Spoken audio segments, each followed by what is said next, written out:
All right, this morning's technical session, mobile device synchronization, technical session number 29, still in the 10:01 arena with this one, but we may be extending out a little bit starting tomorrow or early next week.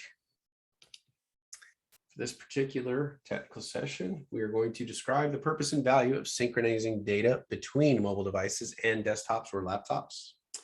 Identify the types of data that could be synchronized and the two main synchronization methods used.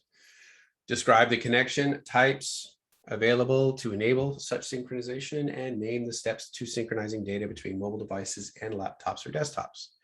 Identify common pitfalls when synchronizing data between mobile devices and laptops as well. For this particular technical session, we want to maintain customer focus. As we often state, if we don't have our customers, we don't have a job. So we want to definitely develop this skill, learn to solve the customer first, fix their, help address their emotional state, and then do everything we can to aid them in the process. If your customer service skills are on point, even if you are unable to help, that customer may likely seek you out again, knowing that you did everything you could. Also, we want to maintain future orientation, understanding that our actions today affect what will be tomorrow. We don't want to be in a position later where we can look back and say, you know what, I wish I could have done more. I wish I could have done things differently. Understanding that we put in the work now, we reap that payoff later.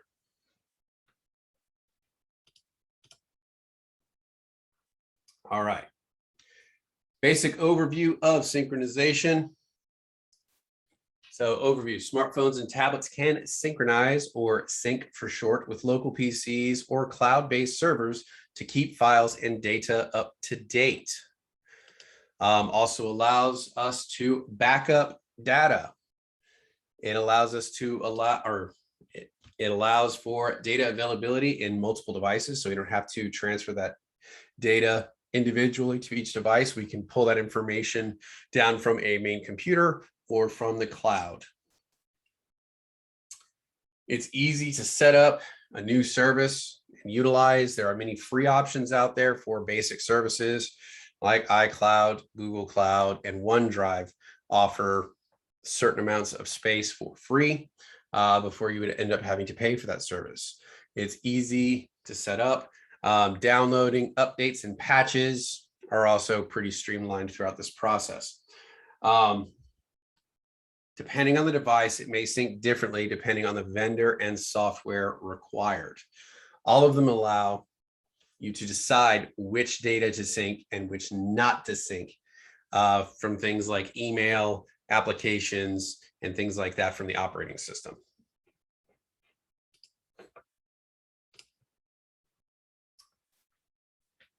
Now, mutual authentication. This is a process in which both the server and the client verifies credentials. So they want to make sure you are who you say you are, and you want to make sure that they're the ones that you're supposed to be communicating with for your data. So that is considered mutual authentication. Through the servers, we will use certificates. And through us, they may use a private public key exchange. But we will get into that later when we talk about security. It adds additional security to that process. All right, both Android and iOS devices support this type of authentication. It's typically using the Secure Sockets Layer, or SSL. Again, this is a technology that is kind of being phased out for transport layer security, which is far more robust encryption and authentication method. All right, one of the challenges in performing this type of authentication in mobile devices is their relative lack of processing power when compared to desktop or laptop systems. The processing power is growing exponentially in the phones. They're starting to overcome these hurdles, but unfortunately, along with other encryption methods, they're growing as well. So there's still that lag.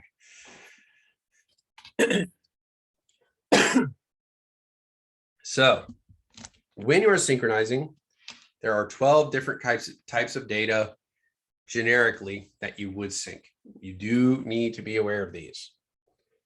What is and is not the types of data you would sync, like your contacts, programs, bookmarks, and so on through this. So when they ask you what is not something that you would sync, you'd be able to identify it. So first, contacts. Typically, once you have selected this, it utilizes a push synchronization. It means it's automatic, requires no effort. When you add new contacts, it's going to push that information to your computer the next time you hook up to it, or to the cloud the next time it syncs. It's automatically going to push that information. So it ensures that any changes to your contact lists are updated throughout all your devices. I'm not sure if you've had multiple mobile devices in your house. Like if you have a tablet or a phone, you take a picture on your phone, and then, you know, about a day later or so, all of a sudden that picture is on your tablet, or you update a contact or add a contact, instantly it is on your other mobile devices. It has been pushed to all these other devices. Applications, which is program data from applications such as the databases, can also be synced between these mobile devices. So once you're logged into one, you're logged into all for some applications, or updates. If you update one, it updates the others.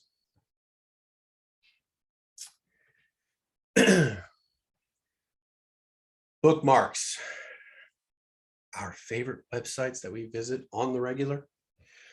Could be news, shopping, social media, what have you. If they don't have independent applications, you can bookmark these things, and these bookmarks can be shared from your phone to your computer, vice versa, and to other mobile devices as well. Email, that's a big one, although it does depend on whether or not you're using IMAP or POP3, what that synchronization will look like. Because one of them actually syncs with the servers, and if you delete on one, it deletes on all, and others, and POP3 does not. But again, we will talk about that a little bit more when we start talking about our ports and why they are set up that way. Also, pictures, we just talked about that. Although this is a tough one because pictures can take up a lot of data, especially if you're the type of person that, you know, takes traffic selfies, you know, like I'm in line at Starbucks, you know, gym selfies, got to update Insta as much as possible.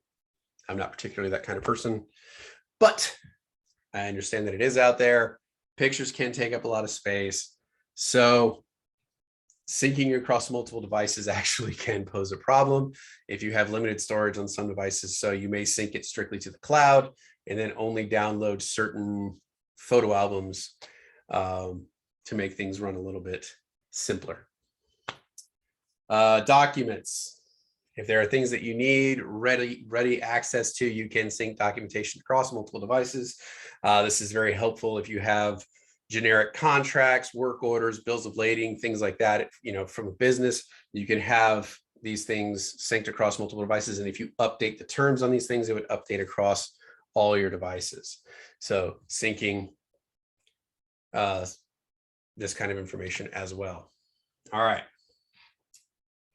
Music.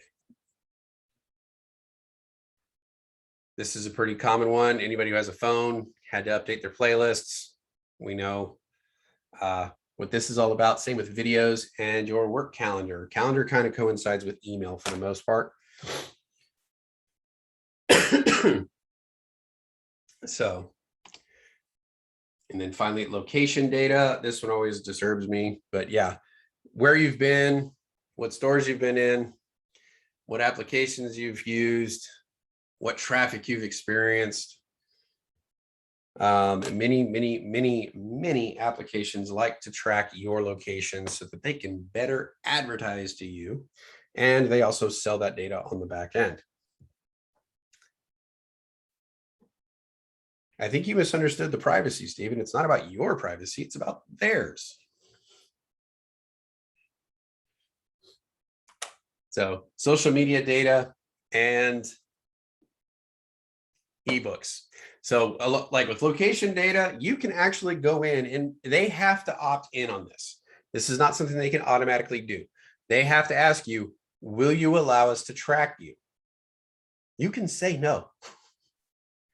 And in fact, for 90% of the applications you use, if it's not a traffic app, I typically opt for no. Home Depot does not need to know when I'm in their parking lot.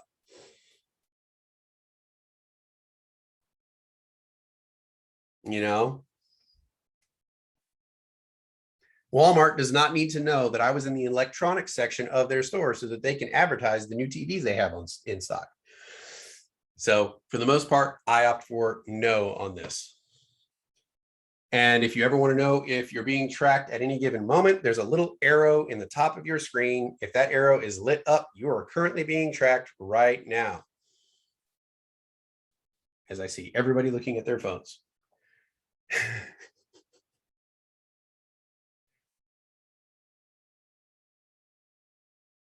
Yes, that is another one. Good call, Cynthia. If you're not using the app, if it's not something that is important to you or critical, get rid of it. It's just taking up space on your phone at that point. I know Candy Crush was awesome and you used to play it on the regular, but you know, you've gotten really busy and over the last year you haven't played it that much. Well, maybe delete it from your phone. If you've synced some of your applications, your high scores will still be there when you come back if you re-download it. So this is all the types of data that is typically synchronized with it. Data that would not be synchronized would be like banking information, probably like your work. Like if you use applications for work, that data would not synchronize depending on the application. Like we had some roadside assistance applications that I use in logistics, and that information would not sync, period. It was strictly on that device, and then it would upload. When you would send in a ticket, it would send the information from the ticket up, that's it. But it would not sync across devices.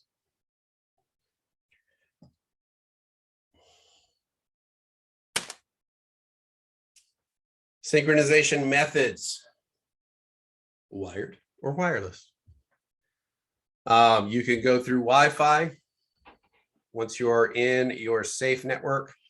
I tend to encourage people not to do synchronization over public Wi-Fi for obvious reasons, as your data can be captured and or stolen. And then the other way is through the old school cables, utilizing the old 30-pin Apple, the 8-pin Lightning, or the USBs. Was it micro B here? But we also use the C's nowadays. Yeah, Jerusalem, I got some funny, or DW, I got some funny stories or interesting stories about how much they know about you from little bits of information. It is very scary. All right.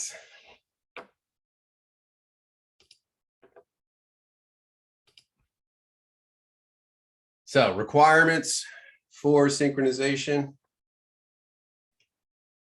Obviously, you need to have a functioning operating system and disk space on whichever device you're going to be syncing to. Typically, you're going to be utilizing either a Mac or a Windows machine. The memory involved in this or RAM is pretty minimal with regards to this, and you need to have enough to store the backups, the video, and the pictures. Apple, iTunes syncs everything. That is in the past because Apple has taken a very reductive mode on this, and instead of everything in a single application, they've now decided to break everything out into 5 different applications for ease of use for some reason. Android syncs online with Google, uses third-party applications to transfer movies and music. So, you know, many of these work quite well. I'm not an Android person myself, but I have friends that utilize them and they can do some pretty neat things with those. Windows Phone, for the 5 people who may have them.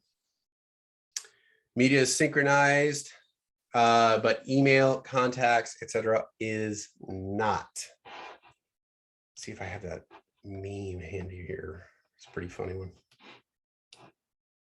I'll have to find it. I'll find it during lunch. It's a pretty good one. All right.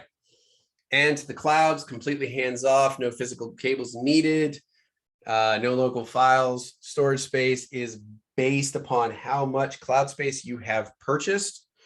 If you have not, I think, Apple offers up about 15 gigs. Google's about 15. OneDrive, I think it's like 5, if I'm not mistaken. Above and beyond that, you can purchase more space depending on your needs.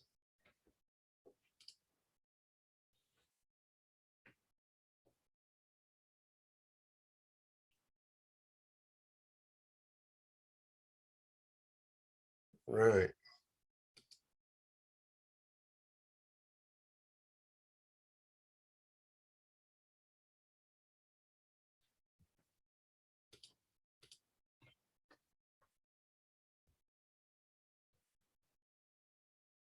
All right, iOS synchronization.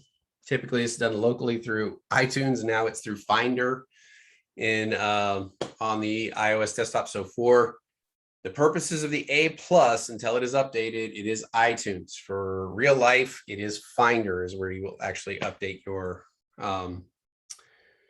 iPhone or iPads, mobile devices, your iOS devices. Runs on pretty much every Mac OS and Windows PC. All types of data, music, video, contacts, pictures, email, everything was stored originally in this. Like we said, nowadays it's broken out into 5 or 6 apps, 4 or 5 apps, something like that. And it is a simple source for backup. You could even do a full backup of your phone through iTunes at that time, and then use that for recovery later. Or if you were switching from one phone to another, it would allow for easy transfer of that data.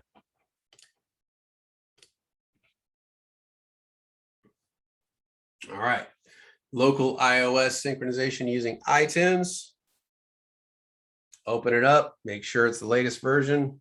This is obviously for purposes of the exam. Connect your device to the computer using the 30-pin or 8-pin. Once it's there, you get your fun little phone icon right here in the upper left-hand side. Go ahead and click on that. That will take you into the menu. Once you're in the menu, you can select through the various types of data you wish to sync, add what you want to add, remove what you want to remove based on your available free space you have. Once you've hit that mark, you go ahead and you click the sync button. It'll go ahead and back up everything that's on your phone, and then it will go through the process of removing what you want to remove and adding what you want to add. And synchronization is done at that point. iOS synchronization using your iCloud, connect a device to a Wi-Fi network. Because of the amount of data being processed, they do not allow this over cellular. And in an iOS 8 or later, go ahead and tap on your settings, iCloud Backup. In the OS 7 or earlier, it is settings, iCloud storage and backup. Make sure the backup cloud is turned on.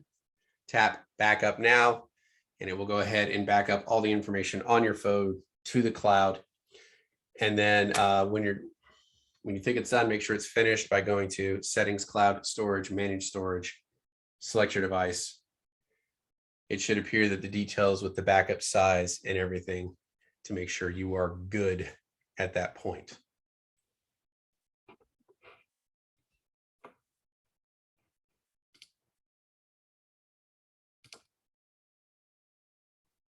All right, Androids.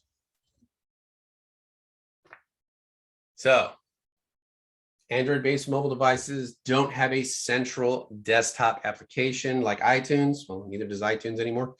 Rather, they sync over internet, but only some data itself will sync, like your contacts, calendars, and email through Gmail, and are the only data that is synced by default. Others, you require third-party applications, or you can utilize, you can essentially treat the data on it like a hard drive. The phone itself can be treated almost like a hard drive. Third-party apps like Double Twist, Dashline can act like iTunes for Apple. Does anybody know of any others that are really good in the Android community? Any of you guys might use?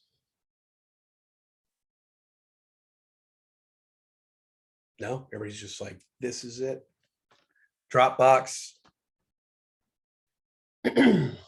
What's the question? Other than Dashline and Double Twist, are there any other applications that you found really helpful with Android phones for syncing media like pictures, movies? B15. Oh, yep. So we got Dropbox. I always found Dropbox to be a little too insistent.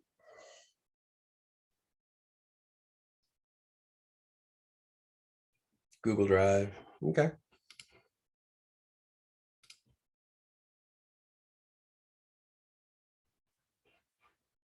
Stop and share.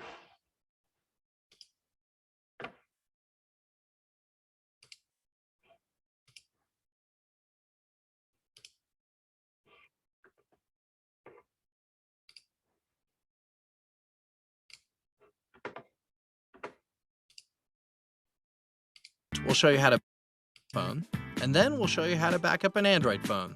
Let's get started. On the home screen, tap Settings. Tap your Apple ID at the top of the list. If prompted, sign in with your Apple ID.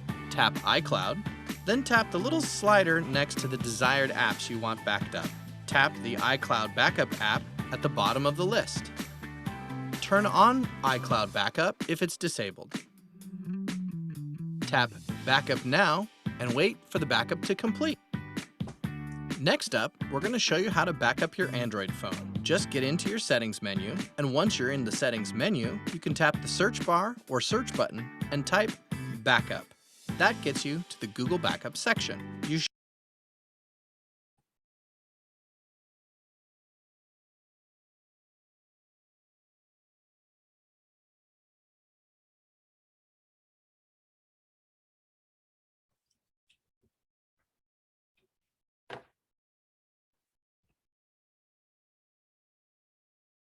So why did the technician mention to use the search option versus just going to setting and selecting backup, or going to setting and selecting Google?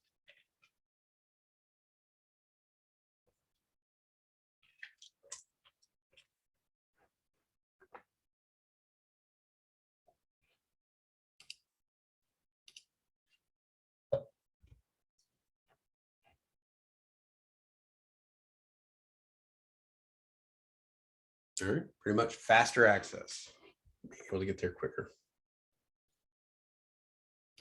You should see a toggle button next to Backup to Google Drive, and just below that, the Google account that your info is being backed up to. Make sure the toggle is on, which is to the right. After turning the backup on, go ahead and tap Backup Now. Then just wait for it to complete. And there you go.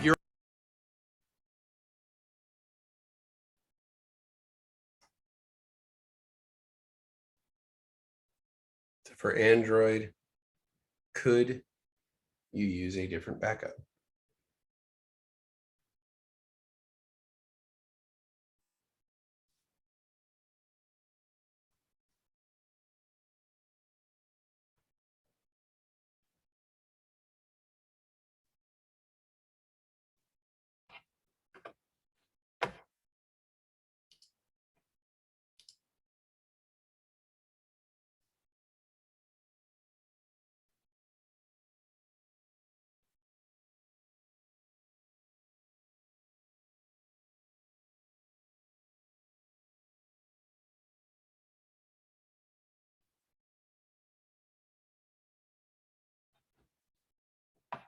Looks like the eyes have it.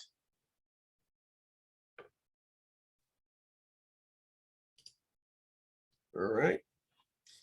Windows Phone synchronization. Not likely you'll run across this, but you know, hey, they do like to ask about it on the A+ currently.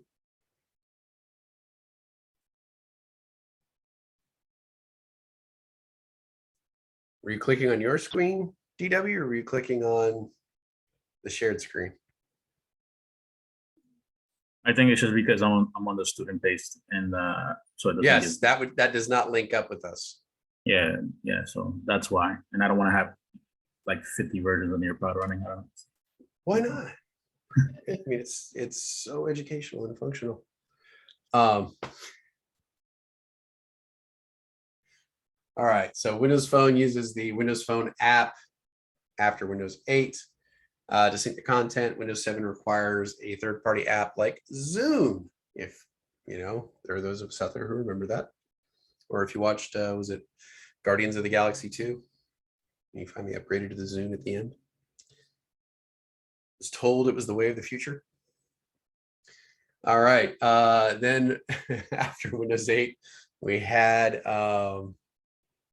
Windows Cloud Service, and it is called OneDrive. So you can sync either to the Windows Phone app or Zoom on the desktop, or OneDrive via the cloud.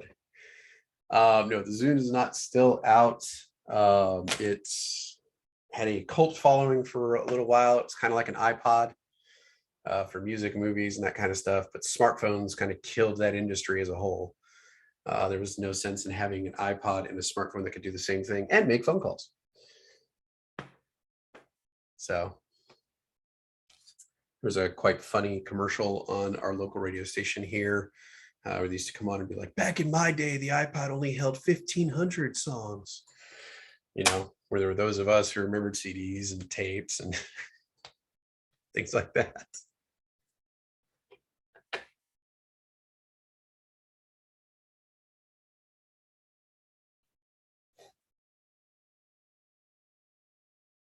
All right.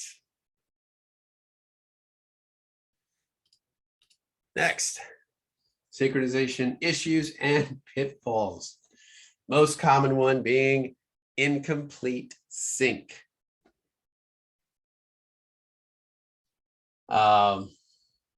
Basically, due to connectivity issues, be it like you don't have a solid internet connection or what have you, maybe the servers or peak internet traffic at that time, synchronous issues can cause an incomplete downloading of email or even duplicating your emails or data, which can get frustrating.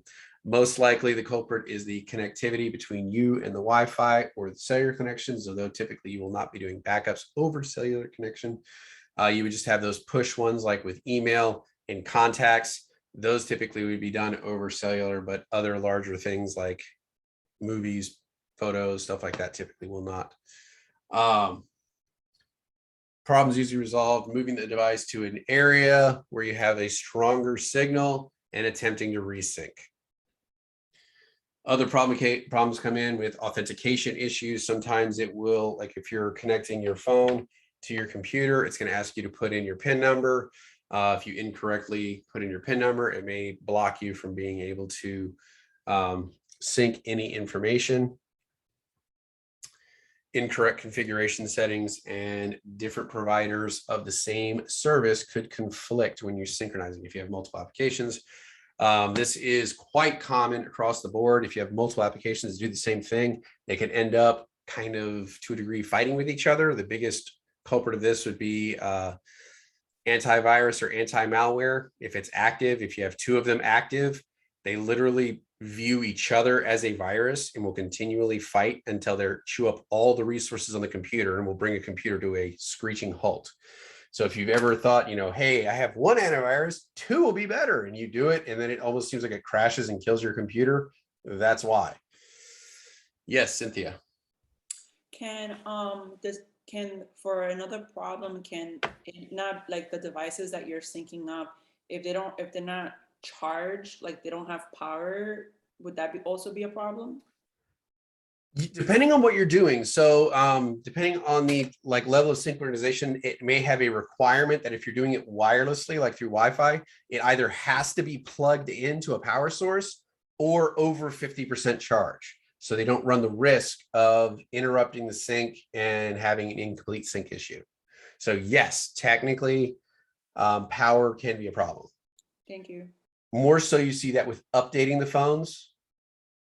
But I imagine that happens with synchronization as well. You need to be at least over 50% on your power.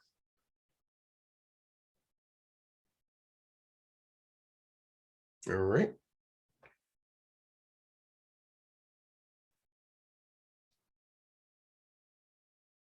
That's rough, Melinda.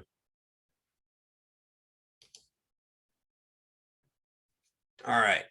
The other way that has been kind of added recently is a Bluetooth version of syncing, which you can use for your computer. You can use it for your car.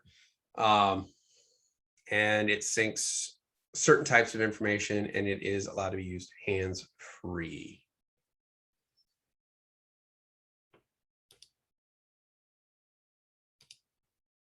All right. With that, we should now be able to describe the purpose and value of synchronizing data between mobile devices and desktops or laptops. Identify the types of data that can be synchronized. There are 12 different types that we need to be aware of. Describe the connection types available to enable synchronization, be it Bluetooth, wired to the computer, or through the cloud. Name steps for synchronization data between mobile devices and laptops, and identify common pitfalls, which is typically comes down to incomplete sync is overwhelmingly the issue you'll run into. Questions?